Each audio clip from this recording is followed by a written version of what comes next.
Pessoal, vamos começar aí mais um bate-papo dentro da educação especial inclusiva. Hoje nós vamos conversar um pouquinho sobre algumas definições, ok?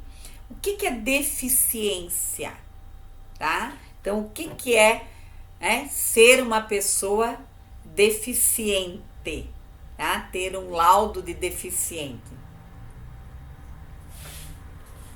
São as alterações que ocorrem nas funções normais, no papel social de um indivíduo, em decorrência de uma doença, de um problema hereditário, ou a pessoa sofreu aí algum acidente, ou ela já nasceu com esse problema, tá? Então, isso é uma deficiência. O que é um defeito?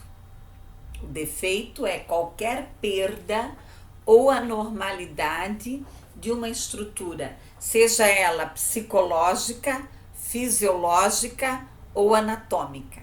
Uma das duas, das três, quer dizer, né? Pode ser psicológica, fisiológica ou anatômica. Ok? Tomando aí um pouquinho de água, né? Senão eu esqueço.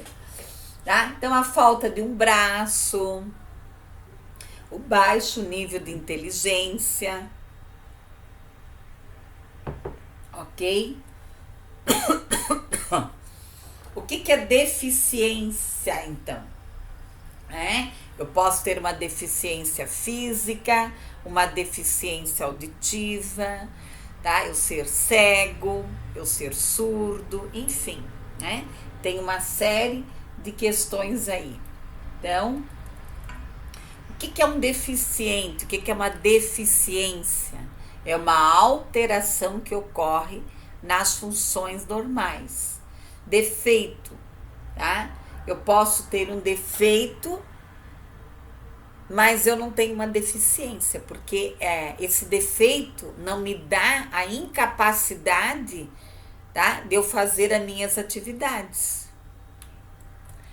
O que é a incapacidade, tá? É a defasagem, tá, determinada por uma pessoa, aquilo que limita ela.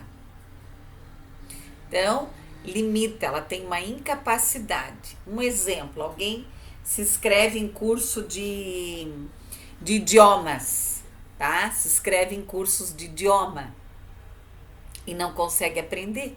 Ela tem uma incapacidade. Mas isso não quer dizer que ela tenha um defeito ou tenha uma deficiência. Tá? Ela não consegue, por exemplo, um emprego. Ela tem até o diploma, tá? Mas ela não consegue, ela não aprendeu, né? Ela não aprendeu. A pessoa se inscreve várias e várias vezes para tirar a carteira e não consegue, tá? Eu tenho algumas colegas que não conseguem aprender a dirigir. Então, é uma incapacidade, tá? Pessoal, nós vamos falar um pouquinho sobre a prevenção. Por quê? Porque nós vamos adentrar um pouco nas deficiências, tá? Um pouco aqui nas deficiências, tá? Então, a prevenção. O que é a prevenção? A palavra já diz. Eu estou prevenindo. Eu estou trabalhando antes que ocorra aquele problema. Antes que ocorra aquele problema, tá? Então, é medidas para diminuir aqui o quê? A incapacidade e a deficiência, tá? A incapacidade e a deficiência. Ok? Porque às vezes a pessoa, ela não tem deficiência, mas ela tem uma incapacidade, ela se sente incapaz. O defeito não atrapalha, ó. Eu uso óculos, é um defeito? Tá? Mas isso não me atrapalha em nada, eu utilizar o óculos, tá? Eu utilizar o óculos aqui. Então, são medidas, né? Quem traz essa discussão toda para nós é a Organização Mundial da Saúde. A primeira prevenção é a primária. A primária. Nós temos o que aqui? A pré-natal. É o aconselhamento genético, a evolução cuidadosa, a avaliação da gravidez de alto risco. Então, a pessoa, quando ela engravida, ela precisa ir ao médico periodicamente, fazer o acompanhamento. O médico olha, mede, verifica, dependendo de quantos meses está, ele já vai observar lá o batimento cardíaco dessa criança. Então, tudo isso tem que ser ali verificado e avaliado. E avaliado. Se a gestante tem gravidez de alto risco, então piorou. Tem que ter aí um cuidado redobrado. Ela precisa ser acompanhada na questão da alimentação, do tipo de vida que ela leva, tá? Prevenção primária ainda, perinatal, tá? É as condições do parto. Aqui, todo cuidado é pouco. Por quê? Porque o bebê, ele respira pela mãe, pelo cordão umbilical. Ele se alimenta pela mãe, tá? Então, tem que cuidar aqui em relação a isso, tá? Tem que cuidar aqui em relação a essas questões, tá? Tem que avaliar muito bem o parto, porque se a criança ela demora para nascer e faltar oxigenação no cérebro, ela poderá ter problema, dependendo do nível, tá? Dependendo do nível, tá? De lesão dessa criança, tá? Bom, pós-natal. O que é a prevenção pós-natal? Ela visa o quê? As medidas gerais aqui de minimizar os fatores patológicos causadores de deficiência. Pessoal, retomando aqui, o pré-natal é quando vem a notícia que a mãe está grávida. Tem que fazer o acompanhamento. Perinatal é o parto em si, o nascimento, verificar se essa criança vai nascer de parto normal ou não, tá? Pós-natal, a criança nasceu, e daí? Ela teve algum problema, ela nasceu abaixo do peso, no mínimo 2,5 kg para cima. 2,5 kg já é considerada uma criança que tem que ser observada. Ela não chorou. Ela não chorou. Ela demorou para nascer. A mãe teve uma gravidez difícil, emocionalmente, ou em relação à saúde. Teve aí algumas complicações. Então, essa criança é um bebê que precisa ser acompanhado, observado.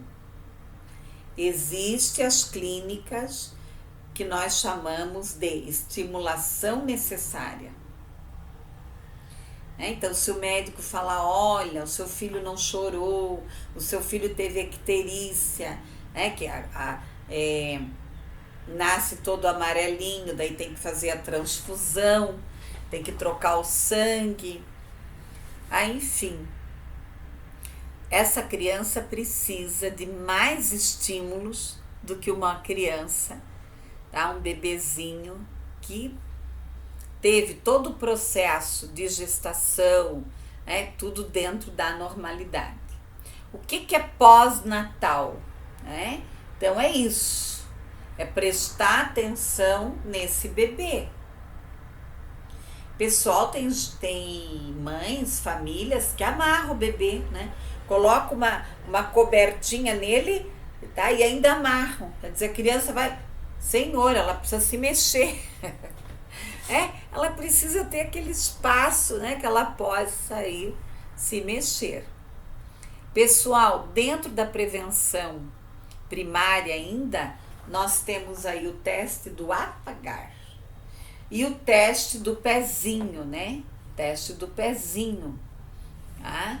O teste do pezinho é tirado uma quantidade de sangue do pezinho e mandado aí para as clínicas que fazem o teste do pezinho para verificar, tá? Às vezes já aparece ali se tem alguma síndrome, né? Se tem aí alguma probabilidade de alguma deficiência, algum problema aí. O que é o teste do apagar? É uma escala criada por um anestesiologista americano, tá? Que ele vai avaliar o quê? Tá? Os sinais de vitalidade do bebê. É o primeiro e no 5º minuto que o bebê nasceu. Então, por isso que nos hospitais, quando a mãe vai ter o bebê, é necessário que tenha algum profissional ali na hora, sair o bebê para fazer a avaliação dos sinais. Batimento cardíaco, choro, tônus muscular, resposta aos reflexos, a cor da pele, se é muito amarelo, se é muito roxo, tá? Então, nasceu muito roxo, faltou o quê? Oxigenação no cérebro, já preocupa, pode ser que já lesou uma parte aqui do cérebro, tá? Então, tem lá os batimentos, as medidas que esses profissionais que são especialistas que fazem. E o teste do pezinho, ele vai para o laboratório. E lógico, a mãe, ela precisa de uma certa forma, a família, quem adota, também tem quem adota bebês. Hoje nós temos outros modelos de família, tá? Não só de homem e mulher, tá? Às vezes adotam, mesmo casal adotando, tá? É muito importante que esta família tenha um pouco de formação sobre o desenvolvimento do bebê para observar, tá? Eu tive uma amiga recentemente, o bebê estava com 3 meses, ela foi ao médico e o médico assustou ela. Disse, olha, o teu filho pode ser que ele é autista, né? Daí ela me chamou desesperadamente, eu fui lá. Bom, resumindo a conversa, ela só ficava com o bebê no colo, amarradinho. Eu falei, você tem que tirar ele do colo, você tem que colocar ele em decúbito, tá? Desamarrar ele.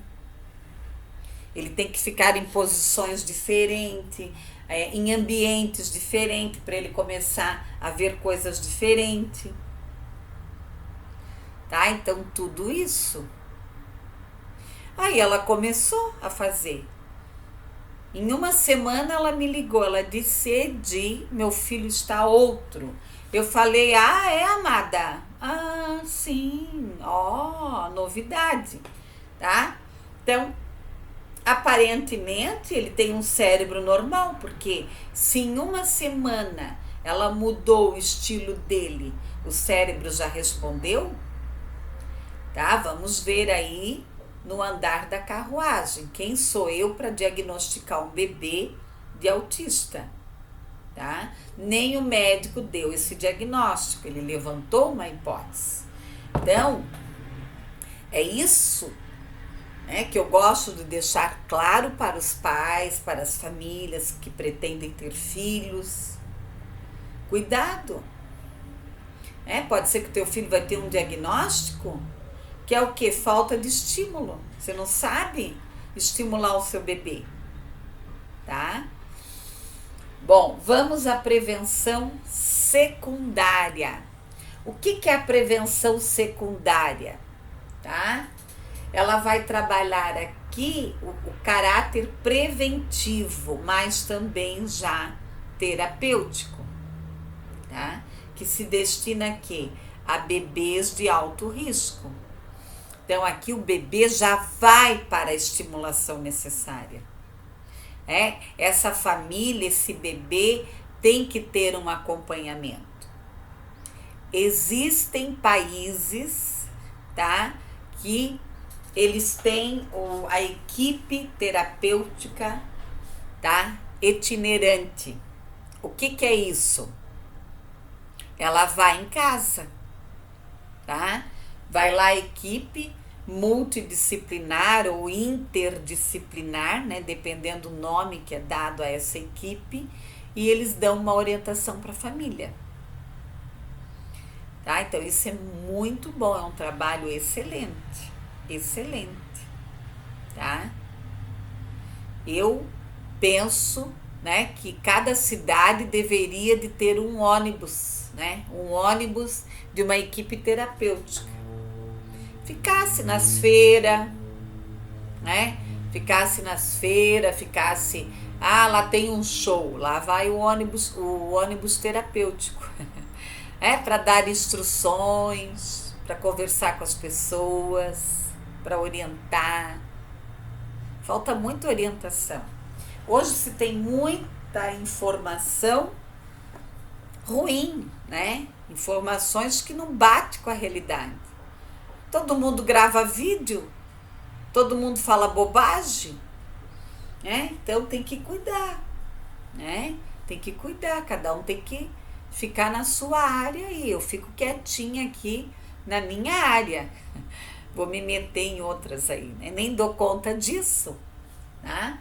Então, o que é essa prevenção secundária? É a habilidade para identificar o que? Os defeitos. Cuidar, né, para que o problema não se agrave.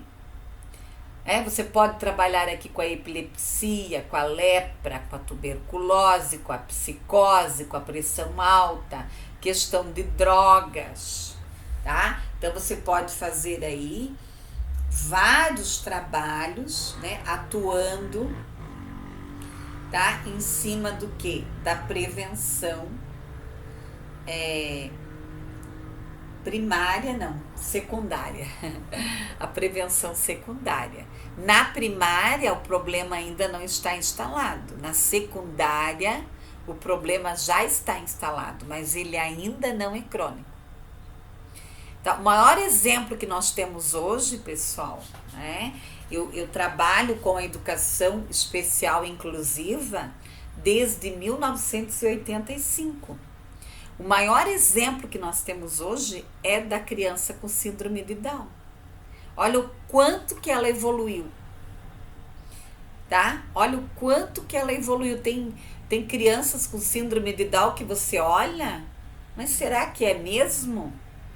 Tá? Então, isso tudo faz parte do quê? Da prevenção secundária. A criança nasce com uma síndrome, já vai para a estimulação necessária, né? A família já muda a rotina, tá? Já muda a rotina. Eu fui recentemente aí num restaurante, tinha uma menina de 2 aninhos com síndrome de Down, comendo sozinha com talher. Eu fui dar parabéns para a mãe. Ela disse, não, professora, nós é dia e noite estimulando ela, para ela ser uma pessoa independente, mas comendo com a maior propriedade, tá? Com a maior propriedade aqui, tá? Empoderada, sentadinha assim, sabe? Firme, Então, durante muitos e muitos anos, nós tivemos uma imagem de pessoas com síndrome de Down com a língua para fora, né? Com aquele linguão para fora, não. Hoje já se faz todo um trabalho com o bebê, com a língua, com a questão da alimentação, Então, se você for olhar lá o manual antigo sobre as síndromes e retornando à síndrome de Down, que ela é a mais conhecida, você vai ver que não tem nada a ver. Ai, o bebê não mama. Que não mama? Que não mama. Tá? Eu já conheci uns Downzinhos que se agarram aqui e vão embora. Tá? Porque tem muita, né? Muita hipotonia, muito assim, a língua grande, a boca, né? Com tônus muito complexo, né? Então, né, tem muita coisa aí que não acontece mais, né? Pessoal, a prevenção terciária, tá? Existe em decorrência do quê? Da instalação de alterações anatômicas, fisiológicas, psicológicas. Aqui na prevenção terciária, nós já estamos com o problema, né? Ele já é crônico, tá? Então, aqui eu tenho que trabalhar aqui, né? A estimulação essencial, né? Ou necessária, tá? Com mais vigor aqui, né? Ela deve ser trabalhada aqui, né? No cognitivo, afetivo, perceptivo, motor e social, trabalhando aí todos os aspectos na prevenção terciária. Então, nós vimos ali a prevenção primária, secundária e terciária. Como que eu vou trabalhar na escola essas 3 prevenções? Tá?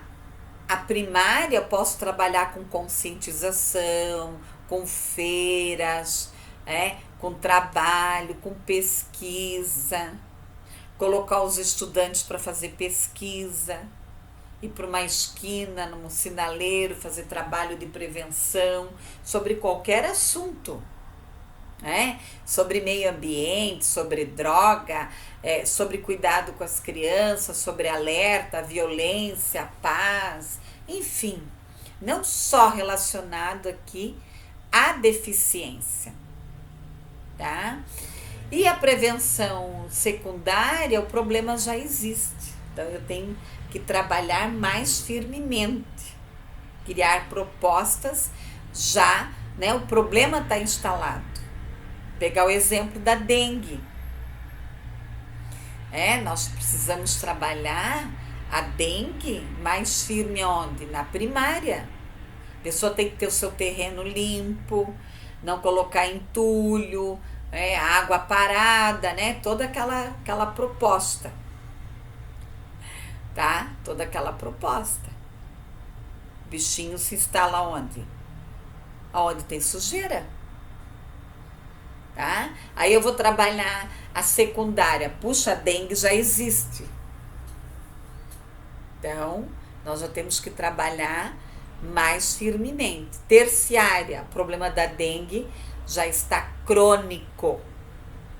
Daí é trabalho redobrado, fazer projetos, e aí a vigilância sanitária tem que ir nas casas, ver onde é que está esse bichinho, e correr atrás dele. Tá? Então, sempre pensando nessas 3 prevenções. Colegas, além disso, nós trabalhamos lá a questão do defeito, da deficiência, da incapacidade, da questão da prevenção primária, secundária e terciária. Agora nós vamos trabalhar a questão da deficiência auditiva, tá? Então hoje eu vou adentrar um pouco sobre a questão do deficiente auditivo, ou melhor falando, surdo. Ele prefere ser chamado de surdo, a comunidade surda. Ela é muito articulada, eles são muito unidos, tá? A comunidade de surdos aqui.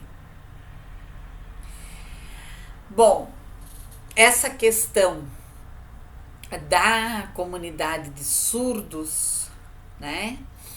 nós temos que pensar que a vida do surdo não é tão simples assim. Chamo a atenção de vocês em relação a um termo que não pode ser mais utilizado, surdo-mudo. Ah, por favor. Eu não vou lembrar bem o ano, mas já faz há muito tempo que não se utiliza mais o termo surdo-mudo. Tá?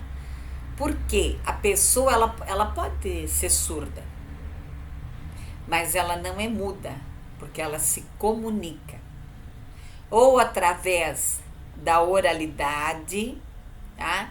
Ou através de sinais, através de sinais, tá? Então ela tem aí, ela tem aí várias possibilidades dela se comunicar, ou através da comunicação alternativa, aumentativa, que são através de figuras, de fotos,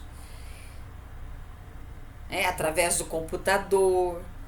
Então não existe pessoa muda, existem pessoas surdas ou com dificuldade de falar, tá? Ou com dificuldade aqui de falar. Então, o que nós temos que pensar aqui, tá? Em relação ao surdo, tá? No século XVI, na Espanha, iniciou-se, tá, a educação com os surdos. O primeiro livro foi publicado em 1620, tá? Nós temos assim um trabalho já no mundo em relação ao surdo bem evoluído, mas não é tão simples assim, porque a língua de sinais, o Libras, falando mais o Libras, o idioma, que é um idioma, não deixa de ser um idioma, não é tão fácil assim para aprender, tá? Então complica. Tem muita gente que diz, o surdo é agressivo. Não, amados, não é isso. É que ele fica ali tentando, ele quer falar, ele quer se explicar, e o outro não entende. Aí ele começa a ficar bravo. É isso. Nós, às vezes, temos que repetir uma coisa 2 vezes, nós já nos irritamos. Então, o decreto federal 5.626/05, tá? Ele traz aqui a questão do deficiente auditivo. Aquele que, em virtude da perda auditiva, compreende o mundo e interage com ele por meio de experiências visuais, manifestando-se sua cultura principalmente pelo uso de quê? De Libras, de língua brasileira de sinais, tá? Então, as crianças, já deveriam aprender, todo mundo, tem escolinhas infantis hoje trabalhando a questão de Libras, tá? Trabalhando a questão de Libras. Quem é o deficiente auditivo? É uma pessoa que ela perdeu a audição, maior ou menor, com uma percepção normal dos sons, tá? Então, ela pode ter uma perda auditiva leve, moderada ou profunda, tá? Eu já ouvi surdos falarem que quando eles têm um pouco de audição, às vezes é pior, porque fica aquele ruído no ouvido, aquele ruído, tá? Eu já conheci surdos que não querem saber de Libras, eles preferem fazer a leitura labial. Isso aqui é todo, Como que eu ensino o surdo a falar? Já me perguntaram isso. É feito todo um trabalho nessa região aqui, tá? Por quê? Cada fala sua, cada sílaba, cada palavra, cada letra tem uma posição aqui nas cordas vocais. Então, a alfabetizadora, ela vai pegar a mão desse surdo, tá? E vai lá. Nós falamos que é a alfabetização das boquinhas. Quem quiser, procure no Google, é bem interessante, tá? A alfabetização das boquinhas. Ó, eu vou falar agora para vocês, ó. O que eu falei? Pá.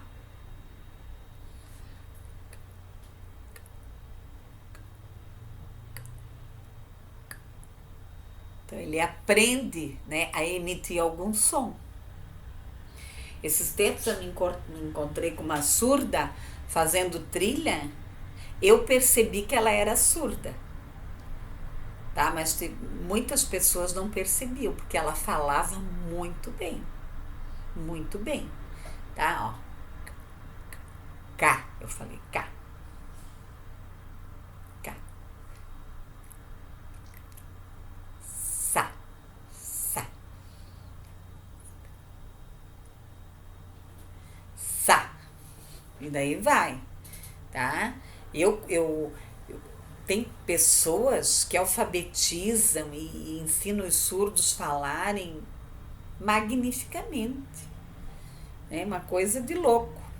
Tem que tirar o chapéu para esses profissionais. Realizam um trabalho aí fantástico. Para dar voz ao surdo. Nós precisamos dar voz a ele. Para que ele possa ouvir o mundo. Pessoal, né? Então eu posso ter aqui uma perda auditiva, né? Segundo a Organização Mundial da Saúde, nós temos aí uma população mundial, tá? De 10% da população mundial tem perda auditiva. Então ela pode ser leve, moderada, severa e profunda. Tá? Pode ser que esse dado aí que eu comentei de 10% tem alterações aí, né, pelo mundo. Tem muitas pessoas, né, que sofrem acidentes, então, tá? Daí acabam ficando surdas, lamentavelmente, tá? Então, quais são as deficiências do surdo? Também eu tenho que trabalhar aquela prevenção lá, pré-natal, perinatal, pós-natal, tá? Exposições excessivas a ruídos, sons muito altos, tá? Podem causar aqui deficiência. Profissões, professor tem uma tendência a ser surdo, tá? Outro dia eu fui no médico, ele disse, professora, a próxima vez nós vamos verificar se a senhora não está ficando surda. Eu falei, Professor, pessoas que trabalham em locais de muito barulho, tá? Fone, cuidado com isso, tá? Nada de exagero, né? A meninada com esses fones no ouvido aí, som alto. Tá? Tem que cuidar, tá? Quando você vai tendo uma certa idade, você vai percebendo, né? Puxa, meu organismo está mudando aí, e muda mesmo, tá? Muda e não tem como voltar atrás. Então, o jovem pode tudo e depois tem que tomar cuidado aí. Pessoal, qual o tipo de comunicação que eu vou ter com um surdo? Como que eu vou me comunicar com o surdo? Então, pode ser através da leitura labial, tá?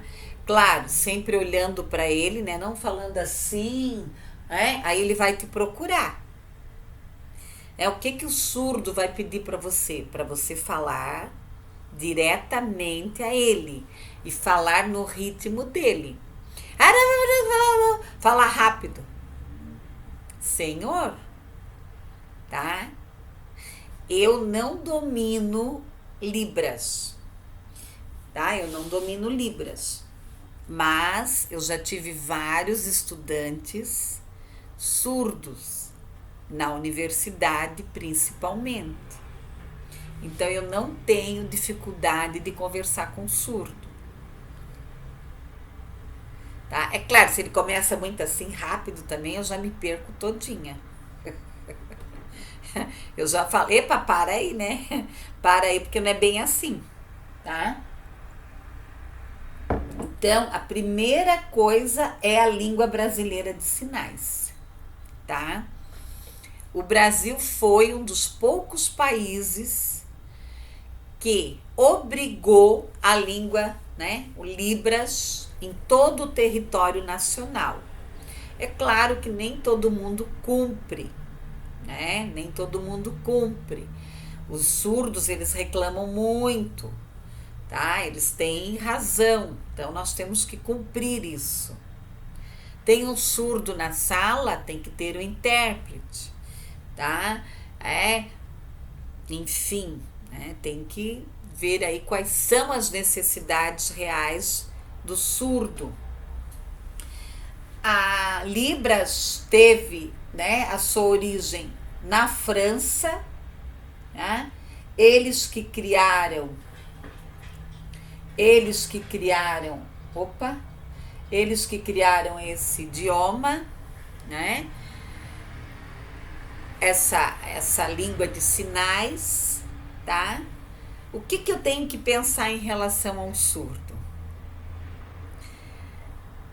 O professor, então, se eu estou lá dando aula e eu tenho um estudante surdo, primeira coisa, enviar o material de aula com antecedência, tá? Para ele ter contato com esse material. Essa é a primeira coisa que você tem que fazer. Tá? É a primeira coisa. Para ele ler antes, tá? Sempre é bom fazer uma parceria com a família, alguém ajudar ele em casa. Por quê, colegas? Não existe texto para surdo. Tá? O surdo, ele escreve diferente. Ele não vai escrever o Q, o D. Né? Se ele mandar uma mensagem para você no celular, no WhatsApp, ele vai mandar assim: domingo casa. E daí? É para eu ir na casa dele ou ele vai vir na minha casa? Então ele escreve diferente. Eu tive uma aluna na universidade, ela era surda e ela era danada. Ela vinha com os trabalhos que não era ela que escrevia, porque o texto do surdo é diferente.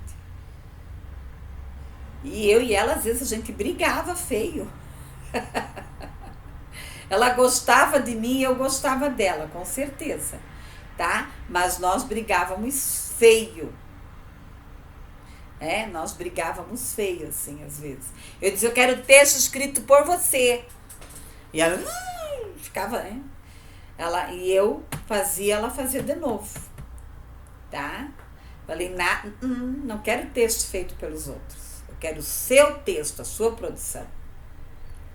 Tá? Então, isso é muito complicado, né? O surdo, ele tem muita dificuldade de interpretar os textos, tá? Se nós, tá, colegas, se nós, né, que não somos surdos, já temos, imagina um surdo.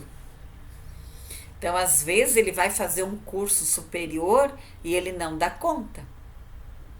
Se não é um curso mais prático, se é um curso com muita teoria, com muita informação, para ele complica. Não, sabe? Ele não tem essa capacidade de absorção, tá?